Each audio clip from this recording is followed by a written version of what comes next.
Thank you for tuning in to hashtag Go Right with Peter Boykin. This is hashtag Go Right News with Peter Boykin, and this is North Carolina power struggle affects the people, not just politicians. Picture this: a small business owner in North Carolina stands in the wreckage of what was once his livelihood. Hurricane Helene took everything: his shop, his savings, his sense of security. He looks to this government, the very one he pays taxes to, for help. But instead of finding leaders focused on relief, he watches as they engage in yet another political showdown. It's a battle for control, a power struggle that doesn't just affect politicians, but impacts everyday citizens just like him. This is not just politics as usual. It's a fundamental shift in the way our constitutional republic is being governed. While lawmakers fight for control, it is the people who bear the brunt of their decisions. And in North Carolina, the latest struggle between Republicans and Democrats is shaping the balance of power in ways that could change the course of governments for years to come.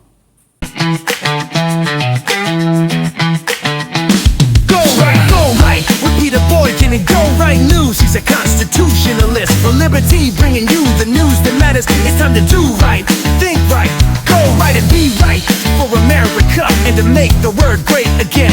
Answer.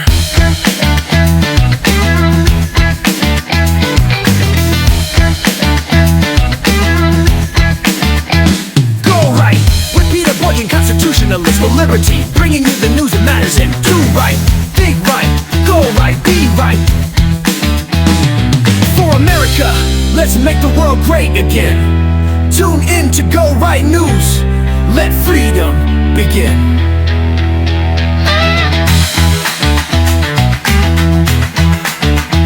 Do right, think right, go right. Go right, think right, go right, be right for America. Let's make the world great again. Tune in to Go Right News. Let freedom begin. Let's talk about the power shift in North Carolina. Republican legislators in North Carolina recently overrode a veto from the former Democratic Governor Roy Cooper, enacting a law that significantly limits the power of the state's executive branch. This means that the current Democrat governor, Josh Stein, and other statewide elected officials will see their authority dramatically reduced. At the center of this power shift is the State Board of Elections. The law transfers the power to appoint board members from the governor to the state auditor, a position currently held by a Republican. Historically, the governor's party has held a majority on the board, but under this new law, Republicans are set to control both the state and county board of elections. This move is seen by critics as a blatant power grab, while supporters argue it is a necessary step to balance authority. But let's be honest, this isn't the first time we've seen such maneuvers. When Republican Pat McCrory was governor, Democratic lawmakers worked to curtail his powers. Now that a Democrat holds the office, Republicans are making their own moves to consolidate control. The question is, does this cycle of stripping power actually serve the people? Or does it simply deepen the divide in our government? Checks and balances are a slippery slope. One of the most contentious aspects of this legislation is its impact on the judicial and legal system. The governor's ability to fill vacancies on the state Supreme Court and Court of Appeals has been diminished. Meanwhile, the Attorney General, currently Democrat Jeff Jackson, will no longer be able to take legal positions that conflict with the legislature's stance. This means that rather than acting as an independent legal authority, the Attorney General will be bound by the political will of the General Assembly. Additionally, the law extends the term of the current State Highway Patrol Commander, Colonel Freddie Johnson, until 2030, effectively blocking Governor Stein from appointing his own commander. While Republicans argue that these moves are within their constitutional rights, critics warn with limiting executive power in this way disrupts the system of checks and balances that keeps government accountable. Disaster relief and political football. Perhaps the most troubling aspect of this legislation is how it ties disaster relief funding to political maneuvering. The bill includes $252 million for Hurricane Helene recovery efforts, but much of this money is locked up until the General Assembly takes further action. Hopefully by the time you are listening to this, there is action being done in Hurricane Helene, especially with Donald Trump visiting. Governor Stein and Democratic lawmakers accuse Republicans of using disaster relief as a tool to push their political agenda.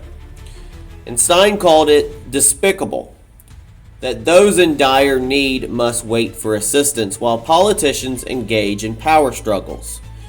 I will note that the Republicans have also said that the Democrats, especially when Biden used it as political scheme to get their will as well.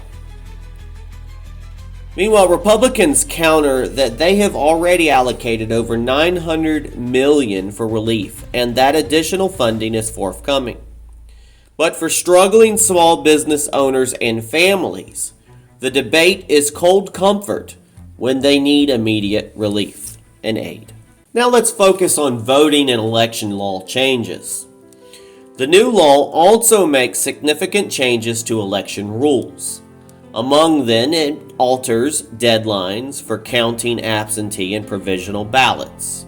Republicans say this ensures timely election results and prevents delays.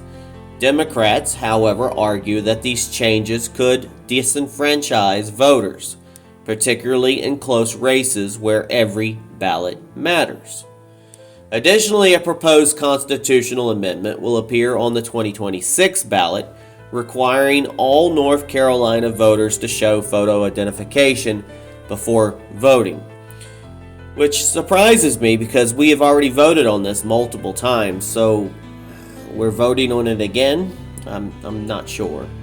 While Republicans argue this is a safeguard against fraud, opponents claim it disproportionately impacts minority or low-income voters. Now, I will personally note that people need IDs for pretty much everything out there, and there should be no excuse for people to have an ID. So voting with an ID just makes common sense. Now, this debate over voter ID laws is nothing new, but it remains a key issue in election integrity discussions nationwide. Of course, there will be legal challenges and broader implications. Governor Stein and Attorney General Jeff Jackson have filed a lawsuit challenging the constitutionality of this law, arguing that it violates the separation of powers outlined in the North Carolina Constitution. This legal battle could set a significant precedent for how power is distributed between state legislatures and executive offices across the country. Now, North Carolina is not alone in this fight. Across the nation, we've seen similar moves where legislatures work to limit the authority of incoming officials from opposing parties. Some argue that such moves ensure stability and prevent overreach, while others warn that they weaken democratic principles. What is clear is that these power struggles are becoming more common, and the people are often left to suffer the consequences. Final thoughts and a call to action. Power struggles in government are nothing new. But at what cost do these battles come to the people of North Carolina? Is this an essential legislative check, are a partisan move that undermines the principles of our constitutional republic. We need governance that serves the people, not just the politicians. The citizens of North Carolina deserve elected officials who prioritize their needs, whether it's disaster relief, fair elections, or a stable legal system. Stay informed, stay engaged, and most importantly, make your voice heard and hashtag go right. Because in the fight for liberty, knowledge is power, and it's time to stand for what's right. For more information and the full article, visit GoRightNews.com and GoRightNC.com. Check out Go Right News on Rumble.com and listen to hashtag Go Right with Peter Boykin on Spreaker, Spotify, Apple, Amazon, YouTube, TikTok, Facebook, X/Twitter, and more. To support our work, donate via Cash App at $ Peter Boykin, the number 1. Links are available at GoRightNews.com and PeterBoykin.com. Because in the fight for liberty, knowledge is power, and it's time to hashtag go right. God bless everybody. Peace.